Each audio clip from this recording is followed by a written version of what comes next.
नमस्कार, यो हो न्यूज 24 टेलिभिजन न्यूज 8 मा स्वागत छ। झण्डै 25 लाख जनतासँग प्रत्यक्ष संवाद गर्ने लक्ष्यका साथ सत्तारूढ माओवादी केन्द्रले 3 महिने जनतासँग माओवादी अभियान सुरु गरेको छ। जनताको घर दैलोमा पुग्ने र आफ्ना उपलब्धि र एजेन्डाहरू बताउने लक्ष्य माओवादीको छ। यसै माध्यमबाट पार्टीलाई अब जनतासँग जोडेर रूपान्तरण गर्ने दाबी गरिएको छ।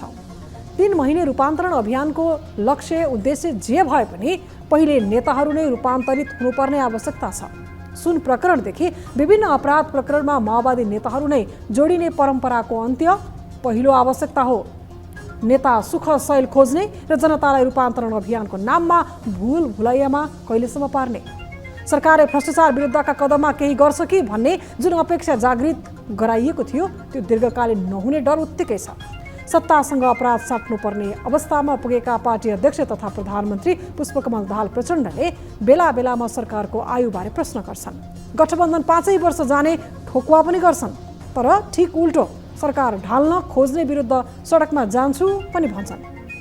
यस्तो द्वैधता समाजले कहिलेसम्म स्वीकार गर्ने? रूपान्तरण प्रचण्डबाट हुँदै तल्लो तहको कार्यकर्तामा लागू हुनुपर्छ। जनताको अधिकारको पक्षमा सही र शुद्ध तरिकाले काम गरे जनताले 2064 मा जस्तै विश्वास गर्नेछन्। नभए फगत रूपान्तरणको मुद्दाले जनतामा थप आक्रोश पैदा गर्न सक्ने खतरा भने उत्तिकै देखिन्छ। हुन त जनतासँग जाने भनेर माओवादी केन्द्रले घोषणा गरेको यो पहिलो पटक भने होइन।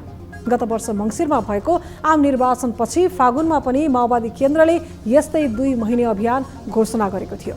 तर यस्ता अभियानहरूबाट माओवादीले के पायो त्यसको कुनै लेखाजोखा छैन। युद्धको रापताप सेलाएपछि जनताका दुःख पीडाका रापताप सेलाएका छैनन्। युद्धकै बेला भएका घटनाका घाउ चहराइरहेका छन्। देशले अग्रगमनको बाटो समात्न सकेको छैन। मार्क्सले भनेका थिए जनताबाट सियो लिए पनि सही सलामत फिर्ता गर्नुपर्छ। तर माओवादीमा ठिक उल्टो किन? यस्तो प्रवृत्तिबाट उन्मुक्ति पाए मात्रै पनि जनविश्वास थप आर्जन हुनेमा दुई मत छैन। अब न्यूज 8 का हेडलाइन्स। सरकारले संविधान दिवस भव्यताका साथ मनाउने, असोज 2 गतेदेखि 3 दिनसम्म विचार विमर्शदेखि अन्य कार्यक्रम गरिने, संविधानप्रतिको अपनत्व बोध गराउने लक्ष्य।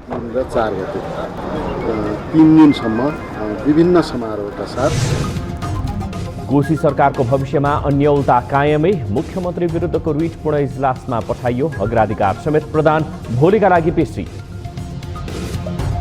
दीर्घकालीन प्रकृतिका चाहिँ निर्णयहरू भने के हुन्? बजेट हो कि होइन? भ्रष्टाचार र अनियमिततामा मुछिएका व्यापारीहरूको संगठित बचाउमा एमाले, मेन बहादुरलाई किन पक्रेको भन्दै आक्रोश। यति ओम्नी लगायतका प्रकरणमा पनि रक्षाको नीति। राष्ट्रिय पुँजी विरोधी हौ, एउटा गरिबले गरी खाएको देख्न तिम्रो सक्दैनौ। काठमाडौँ महानगरका मेयर बालेन असंवेदनशील बन्दै आफूमाथि कानुन समेत लागू गर्न नहुने आशय। आगलागी जस्तो फौजदारी अपराधमै हेलिने खुलेआम चुनौती।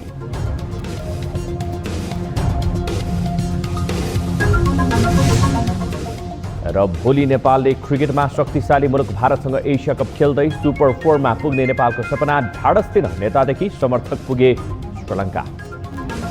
मेरो तर्फबाट बेस्ट अफ लक, राम्रो गर्नुहोस्, देश तपाईहरुको साथमा छ।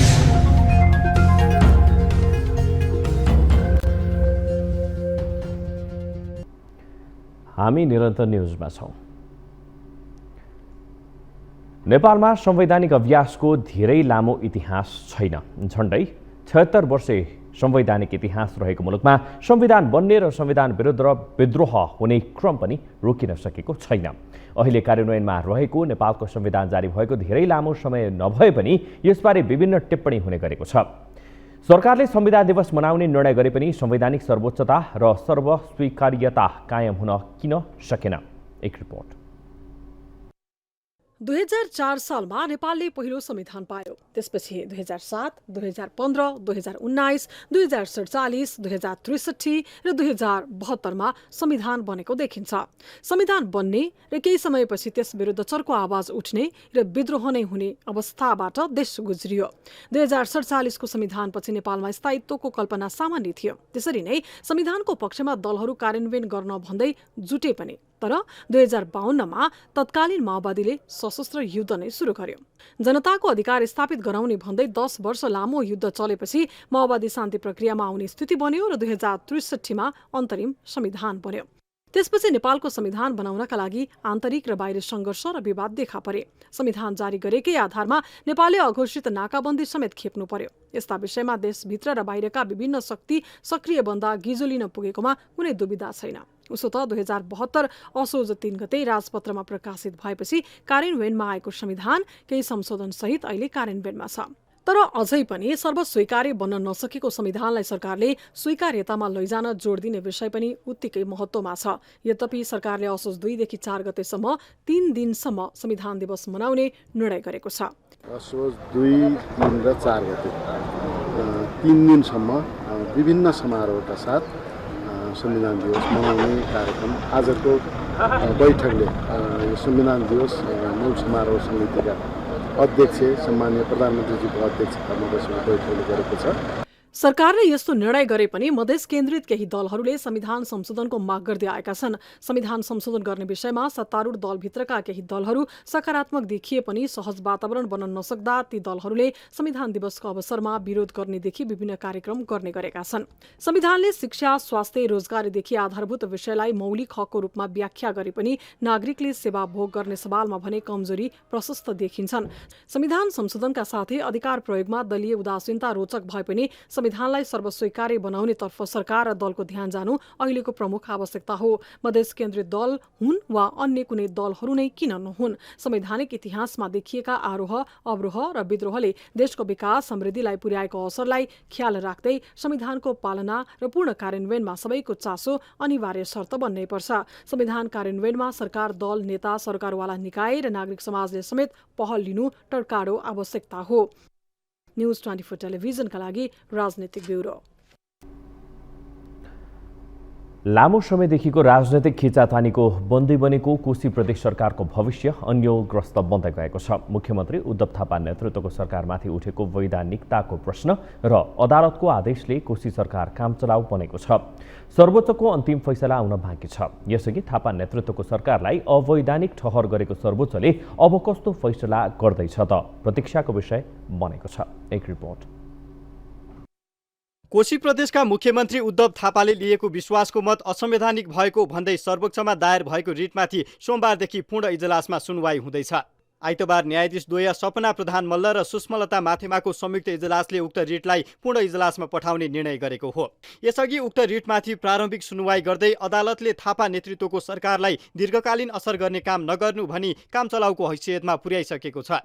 यद्यपि थापा नेतृत्वको सरकारको वैधानिकताबारे छिनोफानो हुन बाँकी नै छ। सत्ता गठबन्धन सरकार दोस्रो पटक पनि काम चलाउ अवस्थामा पुगेपछि राजनीतिक अन्योलता बढ्दै गएको छ। यसअघि असार 21 गते बहालवाला सभामुख बाबुराम गौतमको समेत हस्ताक्षर प्रयोग गरी थापा मुख्यमन्त्रीमा नियुक्त भएका थिए। सर्वोच्चले थापा नेतृत्वको सरकारलाई अवैधानिक ठहर गरिदियो।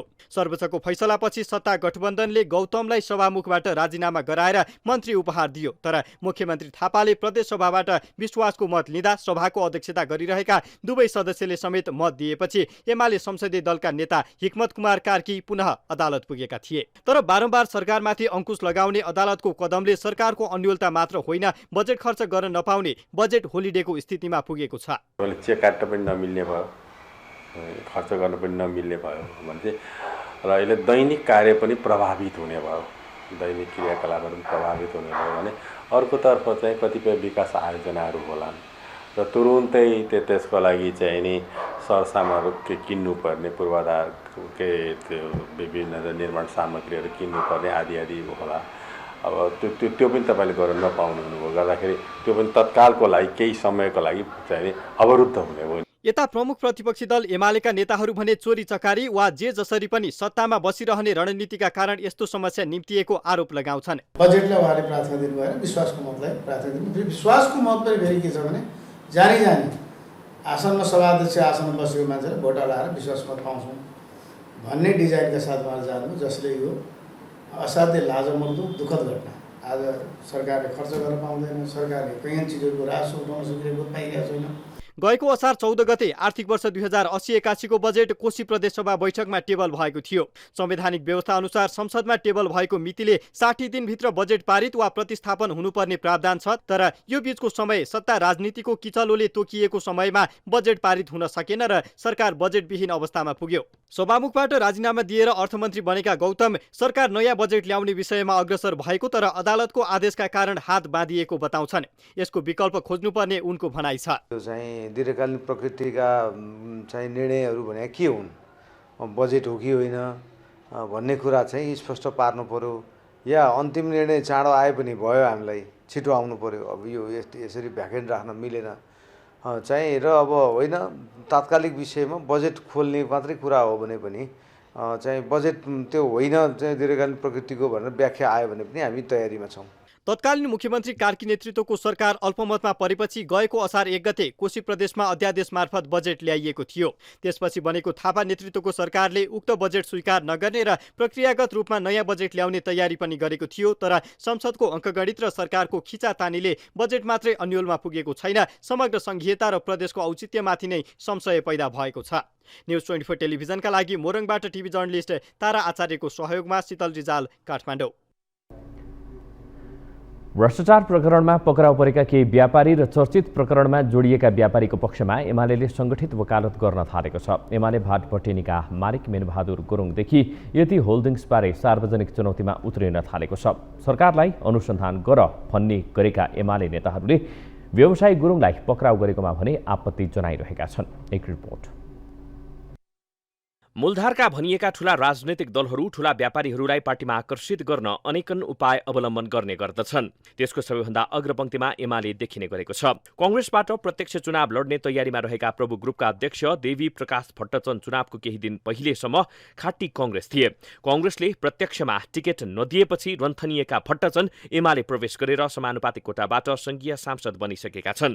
कुनै बेला कांग्रेस सभापति शेरबहादुर देउवा निकट मानिने भट्टचनलाई देउवाले संगठन विभागको उपप्रमुखमा मनोनयन गरेका थिए। भ्रष्टाचार जन्य घटनामा राजनैतिक दलका नेताहरूको नाम एकपछि अर्को जोडिरहेको छ। पछिल्लो समय यति होल्डिङको चर्चा चलिरहेको छ। यति होल्डिङसँगै एमालेकै नाम जोडिएको छ। यतिले सरकारसँग लिजमा लिएका विभिन्न क्षेत्रका जग्गा र यतिले कुनै बेला पर्यटन मन्त्री कसलाई बनाउने भन्ने विषयमा समेत हिस्सेदारी खोज्ने गरेको विषय आउने गर्दथ्यो।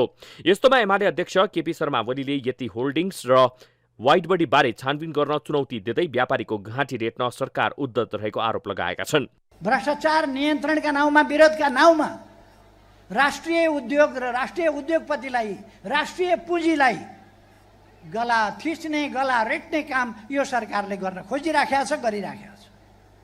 यति यति यति यति होल्डिङ्स, यति एयरलाइन्स भनेर कराउँछन्। खोजी गर न त यति एयरलाइन्सको। म भन्दैछु यो सरकारलाई, खोजी गर।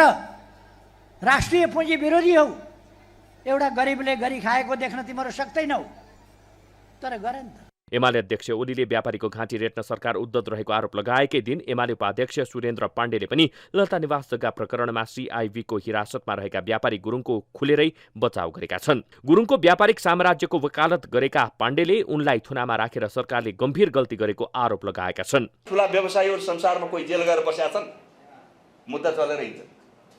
हाम्रो देशमा जस्तो गरौँ न, मिनबहादुर गुरुङ चाहिँ जेलमा परेको छ, सबैले खुजुम गरेर बस्छ। त्यो के पैसा लिएर भाग्छ? मिनबहादुर सम्पत्ति बोकेर जान्छ।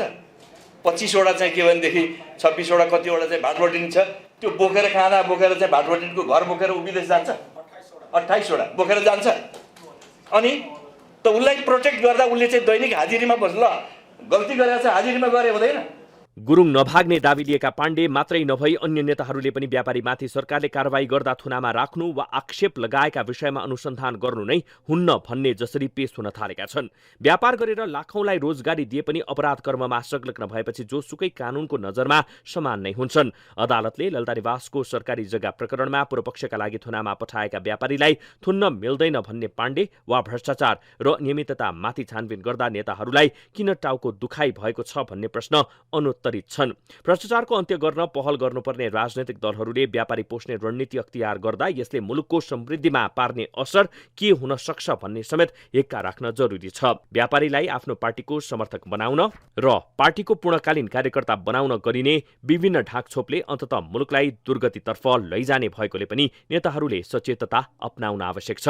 न्युज 24 टेलिभिजनका लागि राजनैतिक ब्युरो। काठमाडौँ महानगरपालिकाका मेयर बालेन्द्र शाह बालेन आक्रोश र कुण्ठा पोख्ने मामलामा असाध्यै अघि देखिन्छन्। मनमा लागेको लेखिहाल्ने बालेन पदीय मर्यादाको त ख्याल राख्दैनन् नै उनी असभ्य शब्द चयनमा समेत उत्रिने गरेका छन्। प्रहरीले गरेको नियमित चेकिङमा बालेनको गाडी परेपछि उनले शनिबार साँझ फेसबुकमा पोखेको आक्रोशले त जनप्रतिनिधि र जनमतमाथि पनि बाधा उत्पन्न हुन सक्छ है भन्ने भाष्य नै स्थापित हुने देखिन्छ। एक रिपोर्ट। लोकतन्त्रमा दलीय व्यवस्थाको ओकालत अनुशासनको परिधिका लागि पनि आवश्यक छ। दल कस्ता भए र प्रवृत्ति कस्तो बन्न पुग्यो त्यो फरक विषय हो, तर दलीय प्रतिनिधित्व बाहिरको विषय नियन्त्रण र अनुशासनहीनतामा पुग्दैन भनेर विश्वास गर्न सकिने ठाउँ बालेनको हरकतले मेटाइदिएको विश्लेषण राजनीतिक विश्लेषकहरूले गर्न थालेका छन्। दलीय घेरामा रहेकाहरू निश्चित मापदण्ड र अनुशासनमा रहन बाध्य हुन्छन्। नभए अनुशासनको कारबाही चल्दा उनीहरूले प्राप्त गरेको पद नै जाने हुन्छ। यसकारण दलीय प्रणालीले नै मुलुकलाई स्थायित्व र प्रणालीगत रूपमा अघि बढाउने विश्वास राखिन्छ। यहाँ काठमाडौँ महानगरपालिकाका मेयर बालेनको हरकतले दलीय प्रणालीको महत्त्वलाई थप बलियो बनाएको छ। बालेन स्वतन्त्र व्यक्ति हुन्। उनी सङ्गठित संस्थाबाट राजनीतिमा प्रतिनिधित्व गर्दैनन्। त्यसैले पनि होला उनी मनमा लागेको कुरा व्यक्त गरिहाल्ने र विद्रोहको चेतलाई प्रयोग गरिहाल्ने स्वभावका देखिन्छन्। तर सभ्यता, अनुशासन, शब्द चयनमा भने उनी धेरै चुक्ने गरेका छन्। पछिल्लो उदाहरण हो बालेनलाई महानगरले उपलब्ध गराएको सरकारी गाडीको प्रयोगको। बालेन पत्नी सबिना काफले सवार महानगरको गाडीलाई प्रहरीले शनिबारको चेकिङमा रोकेर सामान्य सोधपुछ गर्यो। त्यसपछि यो सूचना बालेन समक्ष पुग्यो। सूचना पुग्ने बित्तिकै बालेनले जिल्ला प्रशासन कार्यालय काठमाडौँका सिडिओलाई फोन सम्पर्क गरे अनि भडास पोखे। सामाजिक सञ्जालमा सिंहदरबारमा आगो लगाइदिने चेतावनी दिँदै नेताहरूलाई चोरको संज्ञा दिएका उनले सिडिओलाई समेत आक्रोश व्यक्त गरेपछि सिडिओले प्रहरीसँग यस विषयमा बुझ्न खोजे। तर प्रहरीले सरकारी नम्बर प्लेटको सवारी सार्वजनिक बिदाको दिनमा देखेपछि सोधपुछ गर्दा बालेन पत्नी रहेको भनेपछि छाडिसकेको जानकारी गराए। सामान्य सोधपुछका विषयमा समेत बालेनको क्षुद्र शैली सामाजिक सञ्जालमा चर्चाको विषय बनिरहेको छ। अहिले सामाजिक सञ्जालमा कम आलोचना बढी वाहवाही पाएपछि बालेनलाई समर्थन गर्ने Facebook page routine of Nepal बन्दले पनि यो विषयमा अन्यत्रै मोड्न सबिनाले छोरी जन्माएको सूचना सम्प्रेषण गरिदिन्छ। यो सूचनाले फेरि आलोचनाको शिकार बन्न थालिसकेका बालेनमाथि सहानुभूतिका स्वरहरू मुखारित नहुँदै सोही फेसबुक पेजले केही दिन पहिले सन्तान प्राप्त गरेको सूचना दिनु परेपछि यस्ता पेज र बालेन प्रवृत्तिले समाजलाई कसरी मिसलिड गर्न खोज्छन् भन्ने समेत सोचनीय विषय बन्न पुगेको छ। यसैबीच ललितपुरको मेडिसिटी अस्पतालमा सबिनाले 8-9 दिन पहिले नै बच्चा जन्माएको विषय बाहिरिएपछि फेरि बालेनको आलोचना सुरु भएको छ। यसरी बेलगाम बन्ने र आफूले जे गरे पनि हुन्छ भन्ने प्रवृत्ति हावी भएका पात्र बालेन त एक उदाहरण मात्र हुन्। धरानका मेयर हर्क साम्पाङ समेत यस्तै होडमा छन्। हर्क पनि विवादमा तानिरहने पात्र हुन्। गौ हत्याको विषय चर्काउन मुख्य भूमिका खेलेको आरोप खेपेका उनी उत्तेजित र असभ्य शब्द चयनको अग्रपङ्क्तिमा छन्। यसरी हेर्दा स्वतन्त्र जितेका उनीहरूमाथि दलीय लगाम छैन। समाजले आदर्श मानेर निर्वाचित गराएका जनप्रतिनिधिले विरोध गर्दा कस्ता शब्द चयन गर्ने, सभ्यताको विकास कसरी गर्ने भन्ने विषयमा ध्यान दिनै पर्छ। अराजकतालाई प्रश्रय दिन थालियो भने यसले समाज पनि अराजक बन्ने र स्थिति भयावह बन्ने खतरा रहन्छ। दलीय प्रतिनिधित्व भएकाहरूमाथि शब्द चयनदेखि विभिन्न विषयमा अनुशासनको पालना नभएको गुनासो मात्रै बढ्यो भने समेत कारबाहीको डण्डा तिर्स्याउने खतरा रहन्छ। हुन त दलीय व्यवस्थामा विभिन्न विषय लुक्ने र आफ्नालाई बचाउने खेल नहुने भने होइनन्, तर अराजकता फैलाउने छुट उनीहरूलाई हुन्न। दलीय व्यवस्थाको प्रशंसा फरक पाटो हो, तर स्वतन्त्र जनप्रतिनिधिले स्वतन्त्रताको दायरा कहाँसम्म यो बुझ्नै पर्छ। अराजकता फैलिन नदिन जनस्तरबाटै पनि अब विचार र सूक्ष्म विश्लेषण सहितको चेत आवश्यक देखिन्छ। न्युज 24 टेलिभिजनका लागि ब्युरो रिपोर्ट। हामी निरन्तर न्युजमा छौं। ललिता निवास मुद्दा प्रकरणमा आइतबार अदालतमा थुन्चेक बहस भयो। सरकारी वकिलको तर्फबाट कानुन व्यवसायीले बहस गरे। दुवै पक्षको बयान सकिएपछि हाल पक्राउ परेकाहरूलाई थुनामा राख्ने वा धरोटीमा छाड्ने निर्क्युल हुनेछ। केन्द्रीय अनुसन्धान ब्युरोले संगठित अपराधतर्फ 57 दिन लगाएर गरेको अनुसन्धानलाई सरकारी वकिलको कार्यालयले सरकारी कागजात किर्तेमा अदालतमा मुद्दा दर्ता गरेको छ। अदालतको फैसला जस्तो आए पनि ललिता निवासमा संलग्नले कुनै बहानामा फेरि पनि उन्मुक्ति पाउने हो कि भन्ने आशंका कायमै छ। एक रिपोर्ट। बालुवाटार स्थित ललिता निवास जग्गा प्रकरणमा पक्राउ परेकाहरूमाथि थुन्चेक बहस जारी छ। आइतबार सरकारी वकिलको पक्षबाट कानुन व्यवसायीहरूले बहस गरेका छन्। दुवै तर्फका कानुन व्यवसायीको बहस सकिएपछि पक्राउ परेकाहरूलाई थुनामा राख्ने कि धरौटीमा छोड्ने आदेश आउनेछ। थुनामा रहेका 18 जनाको बयान सकिएसँगै जिल्ला अदालत काठमाडौँका न्यायाधीश भोलानाथ ढकालको एकल इजलासमा थुन्चेक बहस सुरु भएको छ। ललिता निवास जग्गा प्रकरणमा 312 जना प्रतिवादी विरुद्ध मुद्दा दायर भएको छ। प्रहरीको केन्द्रीय अनुसन्धान ब्युरो CIBले 57 दिन लामो अनुसन्धान गरेर बुझाएको प्रतिवेदन अध्ययन गरी सरकारी वकिलको कार्यालयले प्रतिवादीमाथि किर्ती सम्बन्धी कसुर मुद्दा चलाएको छ। भदौ 11बाट थुनामा रहेका प्रतिवादीहरूको बयान सकिएपछि हाल थुन्चेक बहस जारी छ। ललिता निवास प्रकरणमा प्रहरीले सञ्चार सचिव कृष्णबहादुर राउत, भाटबटेनी सुपरमार्केटका सञ्चालक मिनबहादुर गुरुङ, निर्वाचन आयोगका पूर्व आयुक्त सुधीर कुमार शाह, पूर्व सरकारी कर्मचारी सहित 18 जनालाई पक्राउ गरेको थियो। उनीहरू सहित यो प्रकरणमा 312 जनालाई प्रतिवादी बनाइएको छ। तीमध्ये 21 जनाको मृत्यु भइसकेको छ भने 271 जना फरार छन्। ललिता निवासको 143 रोपनी जग्गा हिनामिना भएको अनुसन्धानको निष्कर्ष छ। यसको अनुसन्धानमा प्रहरीले तदारुकता देखाएको भए पनि यसमा संलग्न रहेका हाई प्रोफाइलमाथि छानबिन गर्न सरकारबाटै असहयोग गरेको देखिएको थियो। पूर्व प्रधानमन्त्री द्वय माधव कुमार नेपाल र बाबुराम भट्टराईलाई बाध्य भएर अन्तिममा सोधपुछ गरी झारा टार्ने काम गरेर CIBले नै सफाई दिएको भन्दै सर्वत्र आलोचना भएको थियो। पूर्व प्रधानमन्त्री द्वयलाई CIBले प्रतिवादी समेत नबनाई सरकारी साक्षीका रूपमा राखिदियो।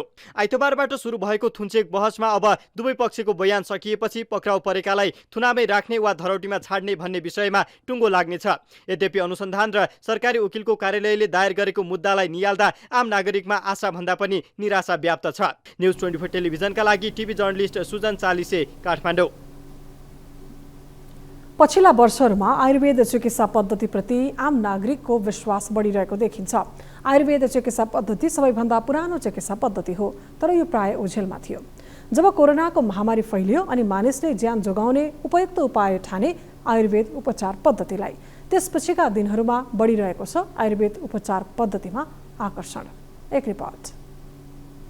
आयुर्वेद पूर्वीय दर्शनमा आधारित चिकित्सा पद्धति हो। आयुर्वेदलाई नेपालको मौलिक एवं प्राचीन चिकित्सा पद्धतिका रूपमा लिने गरिन्छ। परम्परागत उपचार पद्धति भए पनि आधुनिक चिकित्सा पद्धतिका कारण केही ओझेलमा परेको आयुर्वेद चिकित्सा पद्धति कोरोना महामारीपछि भने यसको चर्चा र चासो समेत बढ्न थालेको छ। आधुनिक चिकित्सा पद्धतिबाट निको नभएका रोग आयुर्वेद चिकित्सा पद्धतिबाट निको भएका कारण यसप्रति आम नागरिकको विश्वास बढेको देखिन्छ। छारसूत्र भन्ने प्रविधि यो चाहिँ आयुर्वेदिक प्रविधि नै हो। यो छारसूत्र भन्ने त्यसो यो फिस्टुलाको चाहिँ जो कोही कसैलाई पनि फिस्टुला भएको छ भने चाहिँ म चाहिँ भन्छु कि हस्पिटल चाहिँ जाँदै नजानु,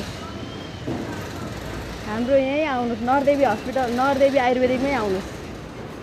यहाँनिर एकदम राम्रो प्रविधिबाट उपचार हुने रहेछ। जसरी अरू औषधिहरू अब 10-15 दिनमा खाँदाखेरि त्यसले झ्याप्पै ठिक गर्छ भने त्यसको असर पनि हुन्छ। यसले अलि लामो समय लगाउँछ भने यसले साइड इफेक्ट शरीरलाई त्यति गर्दैन। म अहिले यो 2 महिनादेखि खाइरहेको छु। आधुनिक चिकित्सामा प्रयोग गरिने औषधिका विभिन्न नकारात्मक असर देखिए पनि आयुर्वेदिक औषधिका खासै नकारात्मक असर नभएका कारण आयुर्वेद औषधि प्रति विश्वास बढेको देखिन्छ। आयुर्वेद औषधि वितरकहरू पनि पछिल्लो समय आयुर्वेद औषधि किन्न आउनेको संख्या बढेको अनुभव सुनाउँछन्। पहिलाको भन्दा यो अहिले चाहिँ पहिले त त्यति मान्छेलाई थाहा पनि थिएन आयुर्वेदिक भनेको के हो। तर अहिले चाहिँ एकदमै मान्छेहरूलाई थाहा भएर आइरहेछ, खाएर रोगहरू नि निको भइरहेछ, निर्मूल भइरहेछ। त्यसैले मान्छेहरू एकदमै आयुर्वेदिकप्रति उ भएको छ। विश्वास त राम्रै भइरहेछ है। टोटल चाहिँ कन्ज्युम गर्ने पेसेन्टहरूको सङ्ख्या बढिराखेकै छ, तर चाहिँ अब यो विभिन्न कारणले गर्दा कतिपय औषधिहरू अझ एभाइलेबल हुन कुनै के कारणले सकेको छैन। तर राम्रो चाहिँ एकदमै राम्रो भइरहेको छ, बढोत्तरी नै छ, डेभलपमेन्ट छ। अब अहिले त यो आर्थिक क्राइसिसहरू यताउति धेरै कारण भएर होला, अब हरेक क्षेत्रमा समस्या छ, तर आयुर्वेदमा पनि त्यसको असर त देखिएको छ। तैपनि समग्रमा त्यस्तो बिग्रेको त्यस्तो चाहिँ छैन आयुर्वेद। हजुर, आयुर्वेद चिकित्सा पद्धति जीवन विज्ञानमा आधारित एक चिकित्सा पद्धति हो। धेरैले आयुर्वेद भन्ने बित्तिकै जडीबुटी जन्य औषधिसँग मात्र जोडेर हेर्ने र बुझ्ने गरेको पाइन्छ। तर आयुर्वेदको एक हाँगाका रूपमा जडीबुटी जन्य औषधि पर्ने यसका जानकारहरूको भनाइ छ। कोरोना महामारीको समयमा जडीबुटी जन्य औषधिको प्रयोग र माग समेत उच्च देखिएको थियो, जसका कारण पनि धेरैले आयुर्वेद भन्ने बित्तिकै जडीबुटी जन्य औषधि भन्ने बुझाइ छ। तर आयुर्वेद अन्तर्गत जडीबुटी जन्य औषधि एक पाटो र यसबाहेक अन्य पद्धति पनि निकै महत्त्वपूर्ण मानिन्छ। चिकित्साका जुन पाटोहरू हुन्छन्, औषधिभन्दा अरू पनि चिकित्सा कर्म हुन्छन्, त्यसलाई पनि उजागर गर्नुहुन्छ। जस्तै हाम्रो पछिल्लो समय हामीले अस्पतालमा ल्याउन खोजेको परिवर्तन पनि यही हो। हामी औषधि बनाउन त सक्दैनौँ, हामी त्योमा क्वालिटी छैन, तर उपचार कर्महरूमा चाहिँ हामीले बढाउन सक्छौँ। यसरी हेर्दा पछिल्लो समय आयुर्वेद चिकित्सा र आयुर्वेद औषधिप्रति आम नागरिकको विश्वास बढेको देखिन्छ। तर यही विश्वासलाई कायम राख्न आयुर्वेद चिकित्सा पद्धतिको विकास र विस्तार भने खाँचो देखिन्छ। क्यामेरामा मदन सापकोटाको साथमा टिभी जर्नलिस्ट त्रिगुडा भट्टराई बस्नेत, काठमाडौँ। विश्व वरियताको पहिलो नम्बरमा रहेको पाकिस्तानसँग नेपालले बुधबार पहिलो पटक एसिया कप खेल्ने मौका पायो। गत वैशाखमा एसएससी प्रिमियर कपको उपाधि चुम्दै एसिया कपमा खेल्ने अवसर पाएको नेपालले क्रिकेटका सर्वशक्तिमान खेलाडीहरूसँग आम्ने सामने भई आफ्नो क्षमता प्रदर्शन गर्यो। नेपालले सोमबार क्रिकेटको अर्को हस्ती भारतसँग प्रतिस्पर्धा गर्दैछ। जतिबेला आम नेपालीहरूले मात्र होइन, नेपाली खेलाडीहरूलाई पाकिस्तानी नागरिकले समेत समर्थन जनाउनेछन्। एक रिपोर्ट। के छ, सब ठिक छ नि? तयारी कस्तो गरेको छ? सर एकदमै सबै राम्रो भइरहेछ प्रिपरेसनहरु। सँगै नेपाल सरकार, नेपाली जनता तपाईहरुसँग साथमा छन्। तपाईको टिमसँग पहिलोचोटि एसियन कप खेल्दै हुनुहुन्छ। सायद यो एउटा अपर्चुनिटी, हिस्टोरिकल अपर्चुनिटी हो। मेरो तर्फबाट बेस्ट अफ लक, राम्रो गर्नुहोस्, देश तपाईहरुको साथमा छ। यसरी विश्व क्रिकेटकै बलियो प्रतिद्वन्दी पाकिस्तानसँग उसकै घरेलु मैदानमा उत्रिएको नेपाललाई जितका लागि शुभकामना दिँदै प्रधानमन्त्री पुष्पकमल दाहाल प्रचण्डले भर्चुअल कुराकानी गर्दै ढाडस दिएका थिए। देशकै प्रधानमन्त्रीले खेलाडीलाई शुभकामना दिएपछि खेलाडीहरूमा ऊर्जा थपिनु स्वाभाविक नै हो। खेल क्षेत्र सरकारको कम प्राथमिकतामा पर्ने गरेको छ, तर पनि नेपाली क्रिकेट क्षेत्रले सफलताहरू हासिल गर्दै आएको छ। विश्व नम्बर 1 खेलाडीसँग पहिलो अनुभव बटुलेका नेपाली क्रिकेटरहरूले सोमबार क्रिकेटको अर्को हस्ती भारतसँग प्रतिस्पर्धा गर्दैछ। भारतसँगको प्रतिस्पर्धाका लागि नेपाली टोली श्रीलङ्का पुगिसकेको छ। नेपालले भारतलाई जित्न सकेमा एसिया कपको सुपर 4 मा पुग्नेछ। त्यसैले नेपाली खेलाडीहरूलाई ऊर्जा प्रदान गर्न भन्दै राष्ट्रिय स्वतन्त्र पार्टीका सभापति रवि लामिछाने र काठमाडौँ महानगरपालिकाका मेयर बालेन्द्र शाह श्रीलङ्का प्रस्थान गरेका छन्। नेपालले सम्म 1 अन्तिम खेलमा भारतलाई पहिलो खेलमा नै स्तब्ध बनाउने अपेक्षा आम नेपालीको मात्र होइन, भारतसँग सधैँको विरोधी पाकिस्तानी नागरिकले पनि सोमबारको खेलमा नेपाली खेलाडीहरूलाई समर्थन जनाउनेछन्, जसले मैदानमा रहेका खेलाडीहरूलाई थप ऊर्जा प्रदान गर्ने निश्चित छ। सम्म एबाट सुपर 4 मा स्थान बनाइसकेको पाकिस्तान भने शनिबार भएको खेलमा वर्षाका कारण भारतसँग अङ्क बाँड्न विवश भएको थियो। शनिबार पाकिस्तानसँग अङ्क बाँडेकै कारण पनि नेपाललाई जित्नै पर्ने दबाव भारत सामु छ। सोमबार नेपालसँग पराजित भएमा भारतको एसिया कपको यात्रा टुङ्गिनेछ, तर खेल बराबरी भएमा भने भारतले सुपर 4 मा स्थान बनाउनेछ। एसिया कपमा सहभागी 6 देशलाई 2 समूहमा विभाजन गरिएको छ। दुवै समूहका शीर्ष 2 टोलीले सुपर 4 मा स्थान बनाउनेछन्। सुपर 4 मा 4 टोलीले एकअर्का बीच खेल्नेछन्। सुपर 4 बाट शीर्ष 2 टोलीले फाइनल खेल खेल्नेछन्। हुन त क्रिकेटमा विश्व शक्तिशाली राष्ट्रहरूसँग प्रतिस्पर्धा गर्न पाउनु नै नेपालका लागि ठूलो सफलता हो। यही सफलताका बीच भारतीय टिमलाई पराजित गर्न सकेमा विश्व क्रिकेट इतिहासमै नेपालले अर्को स्वर्ण अक्षर लेखाउनेछ। वीर गोर्खालीहरूको अर्को इतिहास क्रिकेटमा पनि लेखिनेछ। न्युजहरू अझै बाँकी छन्, अब पालो ब्रेकको।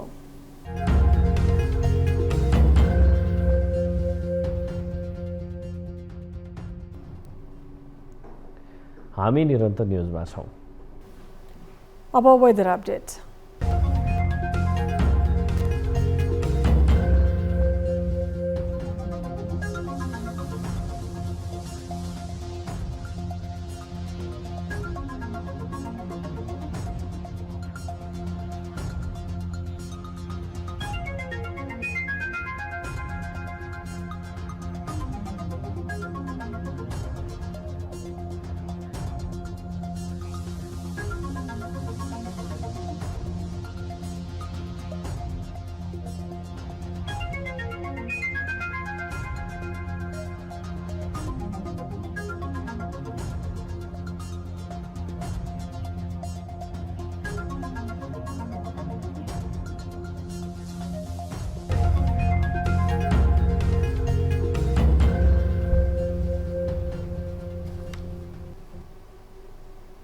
अब न्यूज 8 को अन्त्यमा पुनः हेडलाइन्स। सरकारले संविधान दिवस भव्यताका साथ मनाउने, असोज 2 गतेदेखि 3 दिनसम्म विचार विमर्शदेखि अन्य कार्यक्रम गरिने, संविधानप्रतिको अपनत्व बोध गराउने लक्ष्य। 2, 3 र 4 गते 3 दिनसम्म विभिन्न समारोहका साथ। कोशी सरकारको भविष्यमा अनियलता कायमै, मुख्यमन्त्री विरुद्धको रिट पूर्ण इजलासमा पठाइयो, अग्राधिकार समेत प्रदान, भोलिका लागि पेशी। दीर्घकालीन प्रकृतिका चाहिँ निर्णयहरू भने के हुन्, बजेट हो कि होइन। भ्रष्टाचार र अनियमिततामा मुछिएका व्यापारीहरूको सङ्गठित बचाउमा एमाले, मीन बहादुरलाई किन पक्रेको भन्दै आक्रोश, एथी ओम्नी लगायतका प्रकरणमा पनि रक्षाको नीति। राष्ट्रिय पुँजी विरोधी हौ, एउटा गरिबले गरी खाएको देख्न तिम्रो सक्दैनौ। काठमाडौँ महानगरका मेयर बालेन्स असंवेदनशील बन्दै, आफूमाथि कानुन समेत लागू गर्न नहुने आशय, आग लागि जस्तो फौजदारी अपराधमै हेलिने खुलेआम चुनौती।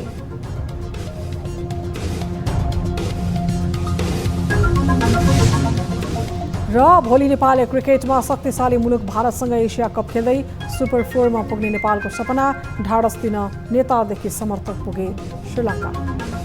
मेरो तर्फबाट बेस्ट अफ लक, राम्रो गर्नुहोस्, देश तपाईहरुको साथमा छ।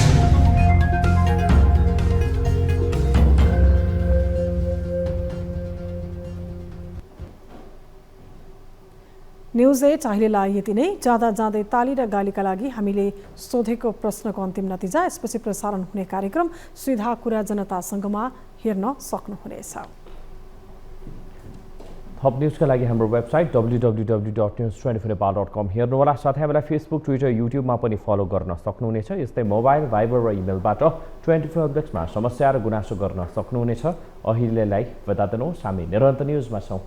नमस्ते।